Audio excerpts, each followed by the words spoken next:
Good afternoon again, Jim. Yes, sun is still shining on Broadway and Wairoa at the Maori Film Festival, as you said.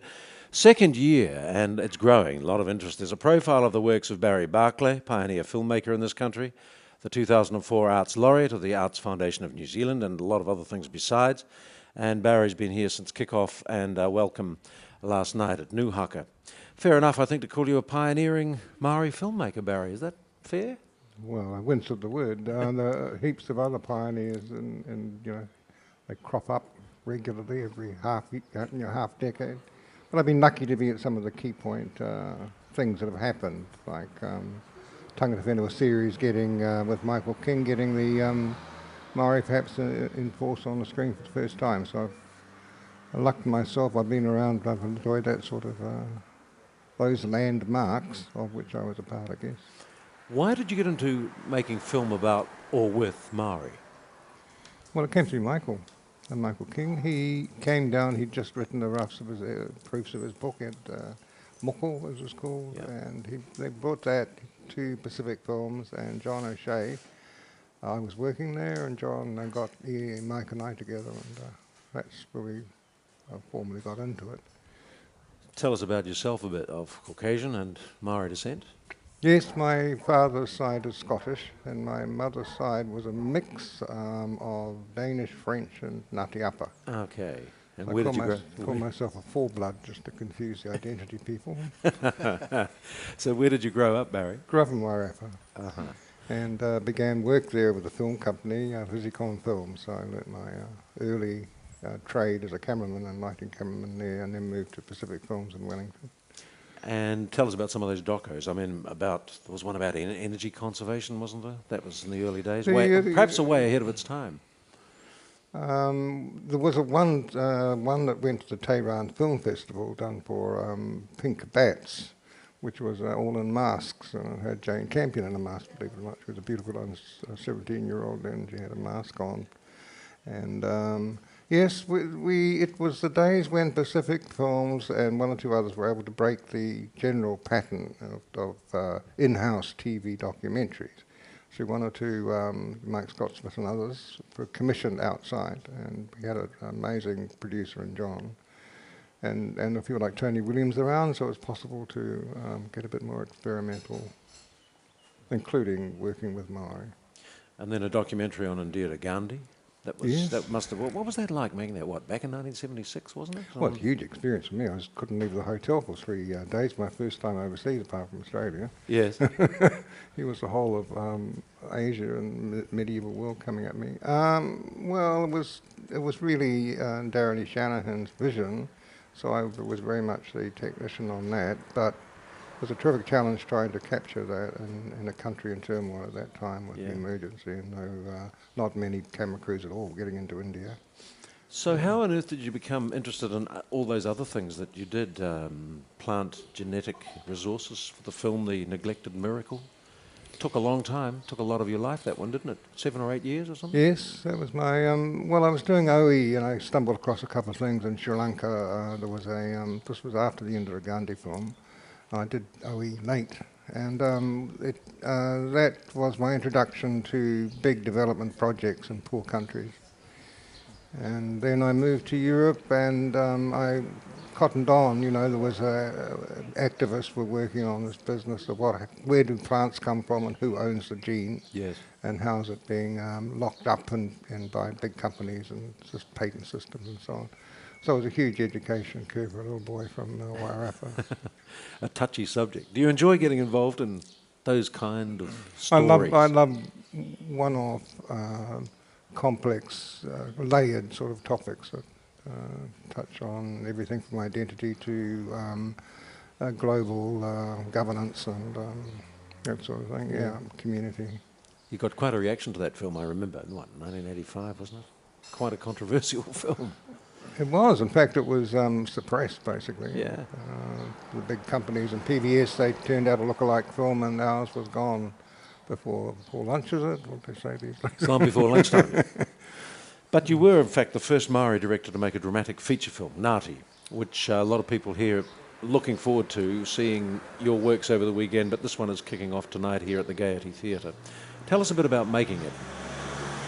Well, it was a very, it is a wonderful family and community film, and it's got a lot of humour and zing about it, and people feel it's theirs. And I don't think I made it. You know, Nadi Pro made it as their film, and I'm absolutely over the moon that that's still thought of that way so many years later. But it came out of a determined political effort. I came back to this country thinking, after Tangata and other things, that Maori work would just keep coming along. Well, it didn't. And also, we were at a stage we thought we could make a feature. And Tama Puata had an idea, and he and I got together and wrote it up, and John O'Shea went into bat for it. And it was an effort to do something where Maori had the freedom to portray their own lives in their own fashion, you know. And it was a tremendous thing to be part of. Again, another wonderful film, and we'll see it tonight. Also with us, relaxing, I have to say, we're actually sitting and right at the entrance of the gate while people are in watching the movie, and this is very good of both Barry and Bill Gavin to come out of the, well, you're halfway through a movie that's showing at the moment to kick off the festival. Producer of The Whale Rider, executive producer. Welcome to the program, Bill. Nice to be here. A New Zealander, an Aucklander yes, originally? I'm born in Wellington but brought up in Auckland. Yeah. And how did you get into filmmaking? I got into the film business. The first was really as a writer. I had a career as a motor racing writer and covered all the Grand Prix in the 60s and early 70s, and wrote the narration for John Frankenheimer's Grand Prix, and worked as a technical consultant on them right through post-production on it, which really whetted my appetite for the film. But I have to say, John O'Shea has a part in my background as well. When I saw Broken Barrier when I was 15 years old, I thought, this is fantastic that New Zealanders can make films, and it was always in my mind. And by chance, I got into the music business and then started a film company in England, both producing and distributing films. That was back in 1972. What sort of films?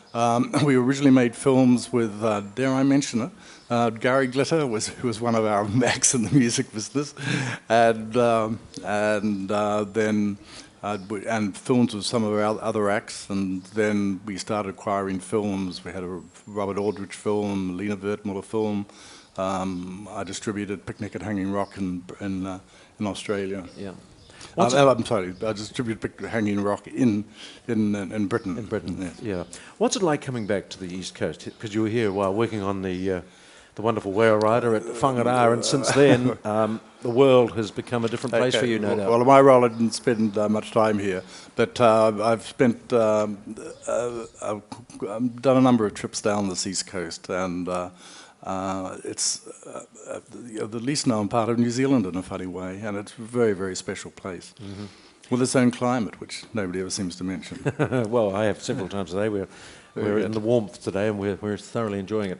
Barry, back to the whole ethos, if you like. How difficult, if it is difficult, to get funding for Maori or New Zealand stories to be put on film? Well, it's difficult for everybody. The Indigenous people, First Nations people, there's a pattern in the Western world. I'm not too sure how it plays out in the Latin American world, for example, where it's hard for, you know, if you say, this is a Maori film, I'm going to make a Maori film, when you put a big M there, well, you get pretty staunch, you have to get pretty staunch. And technically, I suppose, if you're going to define things in those terms, which you have to sometimes, yes, but I don't think that is sometimes misunderstood, Maori as such have not made a film since Once Were Warriors, which Maori as First Nations people. Now I'm sitting right next to the producer Whale Rider, and it's not fair to say that Maori haven't made anything, but if we're talking strictly speaking, you know, like, is this a woman's film or it should be made by women? Now, I'm not saying, because I just want to shout it out loud, that other cultures can't make films in the Maori world. I hate that attitude. So the lovely thing I like about this festival is that it's celebrating things that Maori have participated in, whoever they're made by. And it's a festival for everybody. And for everybody to come and look at, as always. New Zealand stories. So on. What do you think, Bill? What are your thoughts on this festival after quite an emotional welcome No, this morning? I heard Barry say that same thing on radio the other day. There hadn't been a Maori film made since Once More. I was quite angry, and but I do take his point, and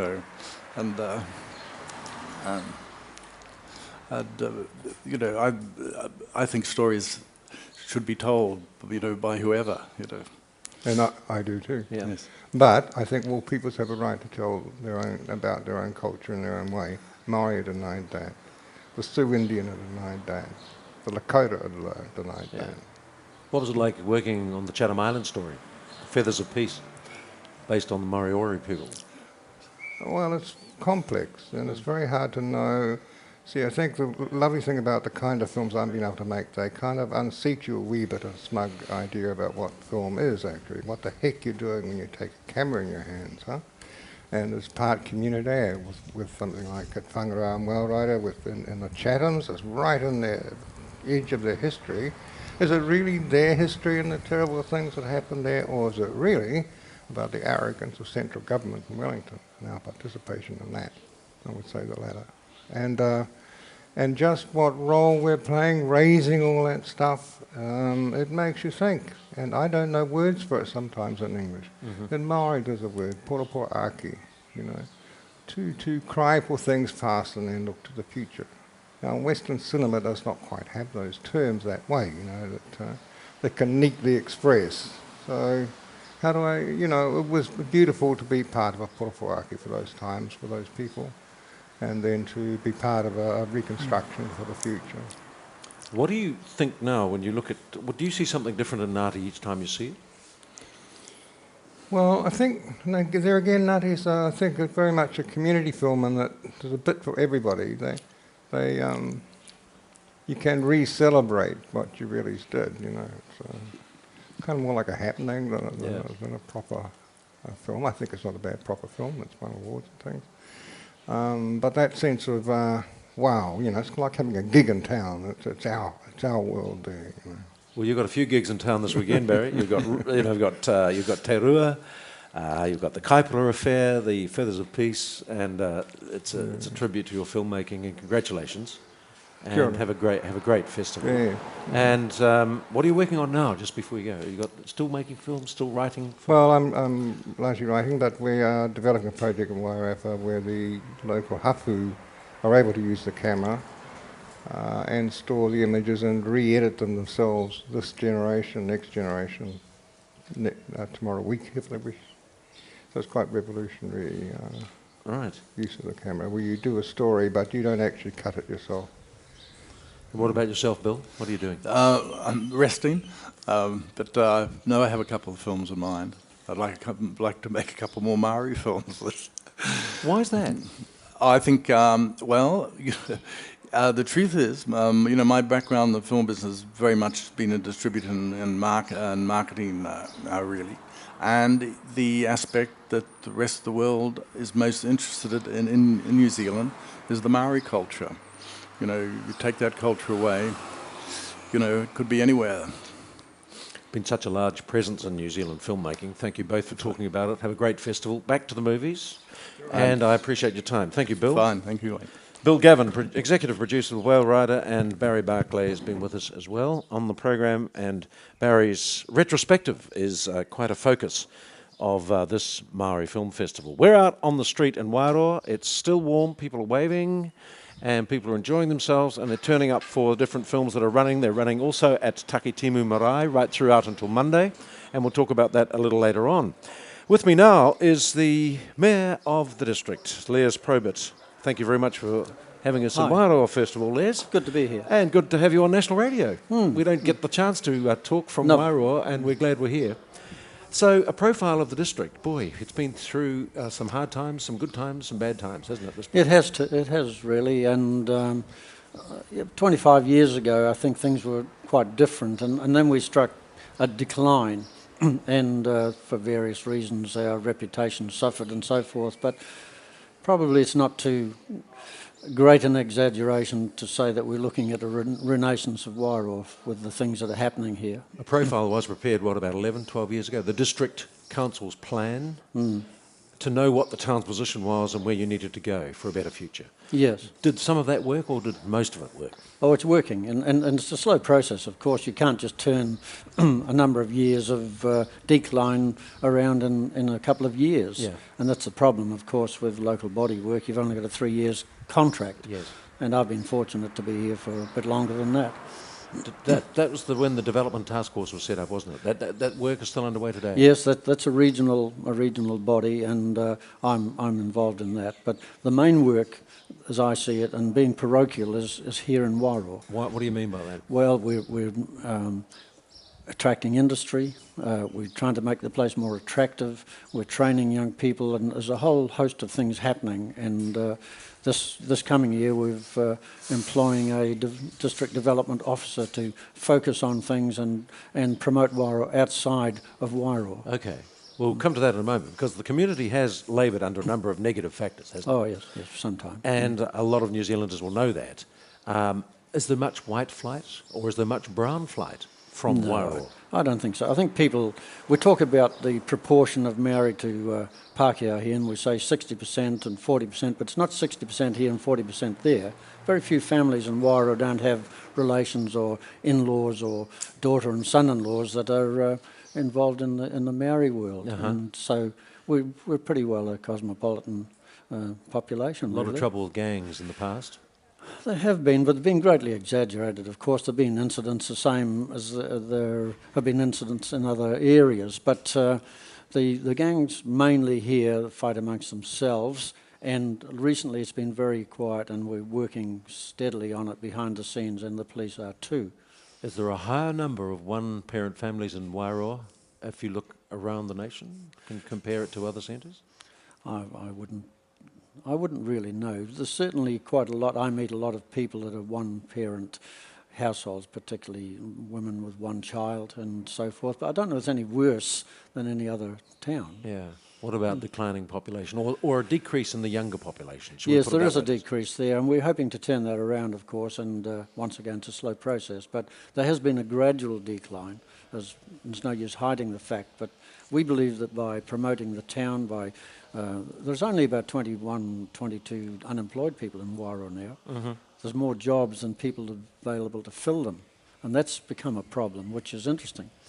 Okay, let's look at some of the services in Wairoa. I mean, we're sitting in a beautiful, beautiful town today, yes, on the banks of the river. The sun is shining, and it's a holiday, and people are enjoying it. We saw them having lunch in the park as families do on a holiday. So there's got to be some great points about Wairoa that not a lot of people know about. Well, that's true, and as I say, we're going to move into that area. But Wairoa is a marvellous little town, and it's interesting when people come here that haven't been here before, they realise that. They realise how friendly the people are. But of course, some of the main attractions are out of town at Waikaremoana and Mahi and so forth. So it's not concentrated in one area. And somebody called us a pit stop, and probably it is. People come and have a coffee and so on, go to Waikaremoana, to Mahi and so on. But it's not a bad pit stop, it's a good pit stop. Okay, what are some of the ways you're turning that round?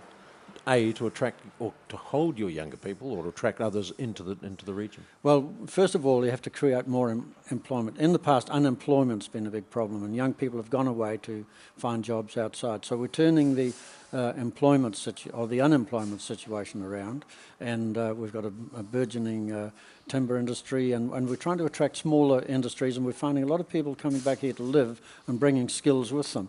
In the school, we are focusing on young people almost totally, getting them into apprenticeships and trying to channel them all into some useful occupation and career. We're not talking about jobs, we're talking about careers now. Yeah, do you see it as a place of building large industry again? A big drought in '98 didn't help, of course, the whole region, not only just Wairoa. The AFCO works, that drove the unemployment figures right up. We couldn't cope with a large industry. I was just saying to someone this morning, if a large industry came here today and said we'd like to move in, we'd say we can't cope with you. We have a works that's still expanding. We have a burgeoning timber processing industry and other smaller industries, and there's just not the people to fill the jobs. So what we have to do is to attract people with housing, good jobs, train the people that need extra training, and channel young people into worthwhile occupations.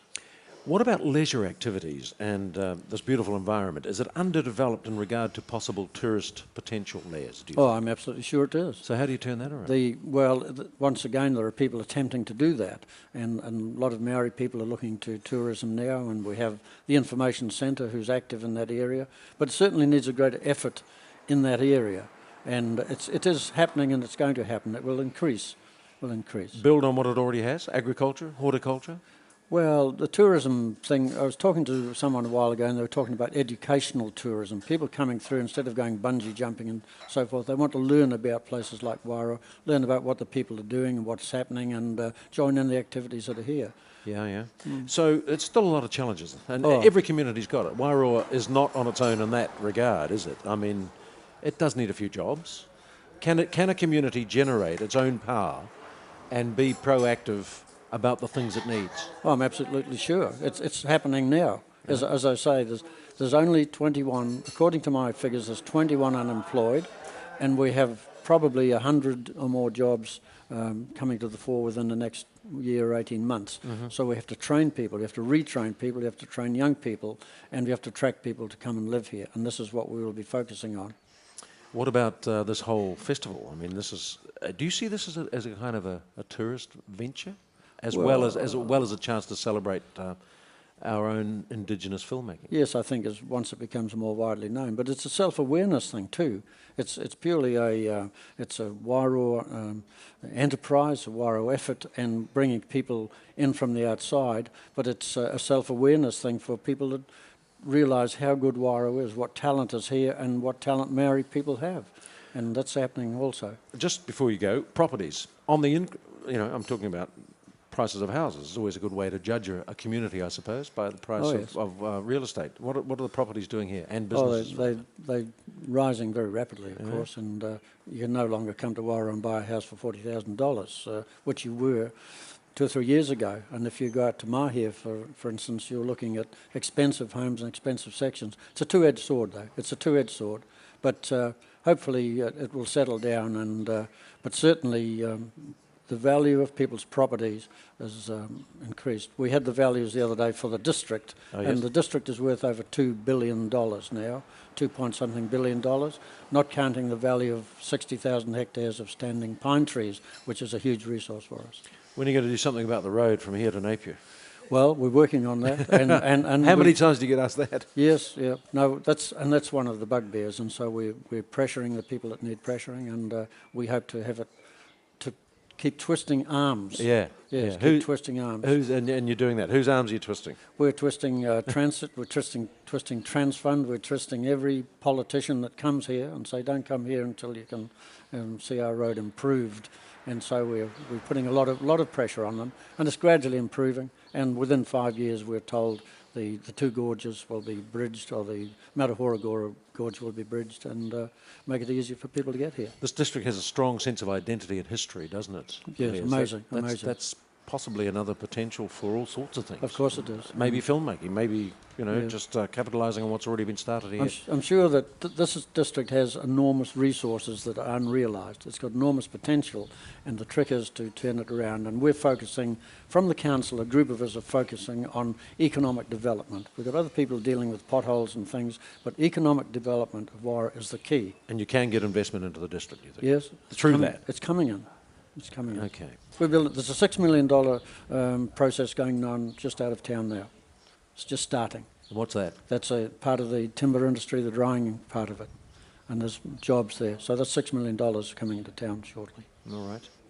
So you're having a pleasant weekend, anniversary day in Northern Hawke's Bay? Very pleasant. I think everyone's enjoying it. Enjoying your own environment, and quite a few people in for the film festival, which there must is, be pleasing. Yeah, yes, I think all the accommodation's taken up. Yeah. And that's good. Thanks, Les. That's good. Thank you. Good talking to you on the program. Good talking to you. Thanks a lot. That's Wairoa Issues with Mayor Les Probert, who's joined us at the Gaiety Theatre, where we're broadcasting today on 101 FM, National Radio, a holiday in these parts, but it's not a holiday elsewhere, of course, in New Zealand.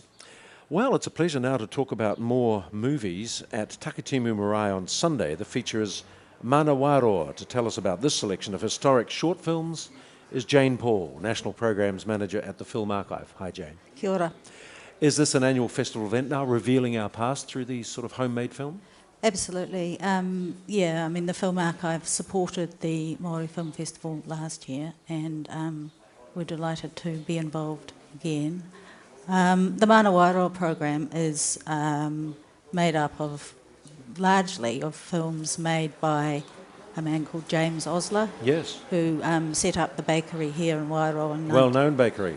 Yeah. Award-winning bakery. Absolutely, yeah. So what's the James Osler Home movie collection all about, Jane? Well, it's extraordinary actually.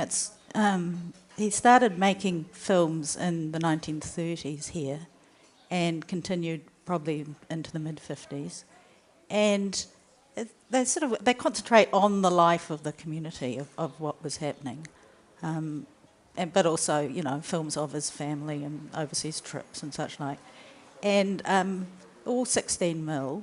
And they were deposited, a very big extensive collection, to the Film Archive several years ago. And for this show on Sunday, what I've done is gone through and compile about a 40-minute program of clips.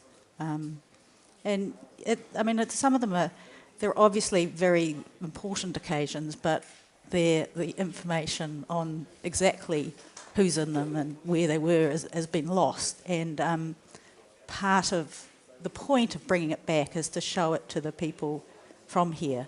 I think that there is the opening of the Takitimu Marae in 1938, so Gee, show it Yeah. back here, It's a treasure, isn't it? absolutely, to have it.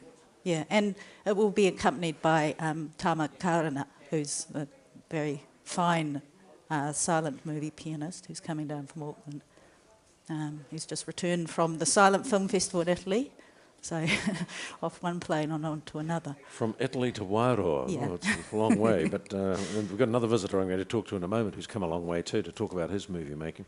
But let's talk a bit, are many of these films taken by those kind of camera operators, who just happen to be into movie making or just taking, movie shots in those days? Or have you got some that were sent out to make movies of road building or whatever? Oh, I see what you mean. Well, sort of home movie makers tended to concentrate on their own lives and communities and family holidays and such like. But there are some films within this program which were made by the government. There's one of the road that was built through the Uruera in 1930, and that was... it was obviously the height of the Depression, Yes. and everything was done by hand, it was a major job. Yeah, and then there's another one which shows the effects of the sort of very famous flood in 1938, especially around the Esk Valley. Yes, Yeah. sure. And probably that was, it was actually like a commissioned film, possibly by the Ministry of Works or something, to show the dangers and effects of massive flooding and on the countryside. What sort of reaction do you get to these sorts of films at a film festival like this one? Well, people are really intrigued. Especially locals, because, they can pick the people and the buildings, and they can see the whole sort of change in a place. And often there's a lot of talking. Like now we think of going to movies and everybody is quiet, and if you talk, then it's not on. But in our screenings, people chat and talk to each other. Because they're discussing what they're seeing, and Yeah. they know the Yeah. place and they know Yeah. the people, perhaps. There's also something special, as far as you're concerned, at this film festival, is a tribute presentation for the work of actor and movie maker Wee Cookie Carr Absolutely. and Tom Poata. That's right. What's yeah. happening? There's several films that are being shown that they were involved in. The most famous is probably Ngāti, which is showing here tonight. And it's a beautiful film. It was directed by Barry Barclay. And we've just had a new print made, so it looks luscious. And both those men were greatly mourned, Yes. not only by everybody else around, but by the Film Archive itself, because they were a very integral part in setting it up and keeping it going. Yeah, so it's our tribute. I know the Film Archive puts a call out for any movies anywhere in New Zealand. Is that still happening? Is that an ongoing thing? Do people actually submit their home footage They do. in the fact that you might, in the hope that you might be interested in it? Yeah, absolutely, and we encourage people to tell us about, what they've got and what they found in their attics or in their grandparents' garage. I mean, there's even, there's stories of sort of construction worker coming across a can during the course of his work, and it turns out to be a can of nitrate and ringing us up, and and it's great stuff. Yeah, we like it.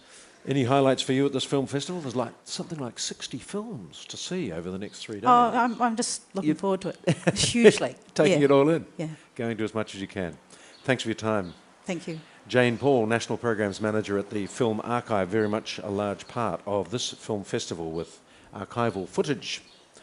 Charles Cassatley said to me last night, I've made a film, I've come from Canada, are you interested in talking about it? Why wouldn't I be, Charles? Good afternoon. Hi. Yeah, okay. I'm just figuring out which mic you're on here, and we'll be able to hear you in a minute.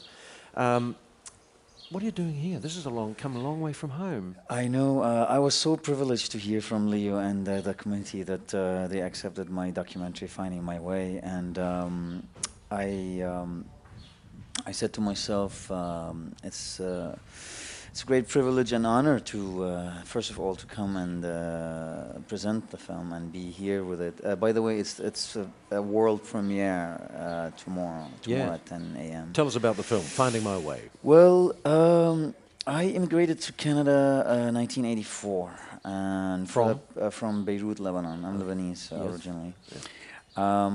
And for the past 22 years, Wayne, to be honest with you, the state of homelessness gotten worse and worse and worse. And for me, I see the difference because I'm an artist. I'm a producer director. So I was very disturbed by what I keep on seeing, homelessness and so on and so forth in Toronto. Yep. Specifically in Toronto, because that's where I've been living for the past 22 years. And I decided to do a documentary on homelessness and the cause of it and so on. And I got involved in a native indigenous Canadian mission called Anishinaabe mission, and started teaching street kids, native Canadian street kids, how to overcome their addictions from drugs, from alcohol, from their background, and so on and so forth. And during doing that, I met three very interesting Canadian ex-homelessness people that through the Anishinaabe mission helped them really bring back their family together, helped them to overcome all their abusive background and so on. How do they do this? Could you just explain briefly about the organization that helped them on the way? It's called, actually the program is called Finding My Way as well. So basically what happened is it's a program that deals Monday to Friday, 9 to 5. They go out and search for teenagers to adults that they are living on the streets and they are addicted to drugs or alcohol, homeless people. Yeah. And introduce this program to them and tell them that through this program they could go through from 9 to 5 any course that they think that is going to help them enhance themselves and get them over their addictions and so on and so forth. So basically from 9 to 5 they go through courses in communication, in native history, in anything that they desire, like drum making, like acting, like anything that's going to enhance their life. So basically I've decided to do this documentary just because I wanted to give back to the society, and I want to show that help exists, yes, and successful stories exist. Not a popular subject for a film, I shouldn't imagine, Charles. No, but to be honest with you, Wayne, my little company is called No One to Blame Productions, and all the projects that I take on board, I produce myself and direct. They deal with social, political issues, because I mean everybody has their own genre of films that they like to do. Some like comedy, some like drama, and I'm here to make a difference. And the topics that I take on board has to do with making a difference in this world before I leave my body, basically. Where do you think making a difference will be seen? Will it be seen, for example, very widely in Canada? It's gotten accepted to another festival in Canada. Actually, it's next month, November the 9th, New Brunswick. So New Brunswick, New Zealand. Yes, yeah. it's a sort of a similar. It's quite political film. I mean, I don't think the government really want to touch it that much, just because it shows how the government is not interested in helping indigenous native people as much as they're interested in making money off their backs. I'm hoping that CBC will pick it up. I just submitted it before I came to the CBC and to the National Film Board of Canada. One of my documentary is being distributed by the National Film Board of Canada with Dr. David Suzuki in them, and it talks about genetically modified food and pesticides and its danger to humankind and so on and so forth. All right. Yeah. Thanks for being on the program. Well, thank you, Wayne. Enjoy the festival. I will. You've got a lot of films to see, my friend. I know, Wayne. Thanks. I will. So there are other films from Australia as well. We've got some from the Pacific also featuring at this wonderful festival, which is underway and is gaining momentum every hour. And we're only on air for a short time today. I started the program with the Big Four. And they were fantastic and so thrilled to have everybody here. Well, the other three of the Big Four have gone to the movies, as you'd expect at a film festival, but Huia Koziol is with me just to maybe say farewell from our broadcast and also from Wairoa, Huia. But, well, what do you think? It's come to this, hasn't it? From small beginnings. From small beginnings, yes. Oh, this sounds awful. No, you sound okay. You just ignore that. Just talk to me across that microphone. Okay. I can hear myself. Yeah, that's okay. You should, because everybody's wanting to hear what you're saying. You see, out here, you have an audience. Okay.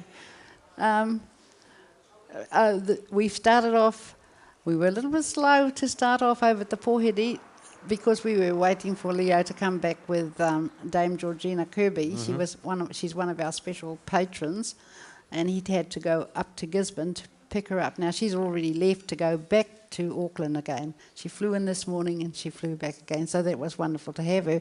We were lucky over there too because we had Cookie Cars whānau turned up, and some of them will be staying for the presentation tonight of Ngāti, and I'd like to have somebody introduce them to the audience. So they're going to stay here for that, and that's really good too. And we had I'm sure you had a good meal over there. Did you have a meal? No, you didn't. I'm a working person. Oh, tough. Couldn't stay, but you know how it is. Oh, tough. Somebody's got to work. Yes. Strong program, though, isn't it? Yes. How much involvement? Do you get involved with Leo and the others in the committee and say, well, look, we need to show this, that, the next thing to inject the variety into the festival? Yes. Well, sometimes he runs some of the movies past me. I hate to say this, but one of the movies I watched, and he was promoting it, and I said, I thought this was a Māori festival, and it all starts with all these Pākehās. They want, it was the last resort out at Mahia, and all our local people, all our Wellington people who'd come up to the Bay, to Blue Bay, and they'd been coming for 30, 40 years, and then no more campground.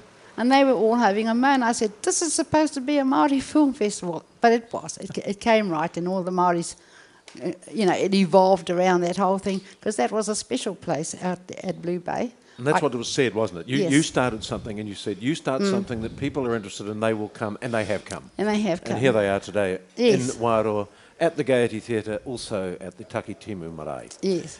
Well, Huia, thanks for having us. We've got to go now. And you're welcome. But we've got a lot of movies to see today and tomorrow. Oh, great. And the next day, and so have you. Aye. So thanks a lot for being part of our program and for your invitation to Wairoa. Kei te pai tēnā. Kia ora. Ngā mihi nui ki a Thank koe. you very much. Aye. Huia Koziol, who is a hard worker on the committee. That's where we leave you. We are in the sunshine still, Jim, and we've got a lot of movies to see, and no doubt you'll hear about that as time goes by. But this is the second Māori Film Festival in Wairoa, and from it, this is Wayne Mowat, been with Katrina Batten and Colin Pearce, and have a good anniversary day, Hawke's Bayites, and a great and happy weekend. Goodbye.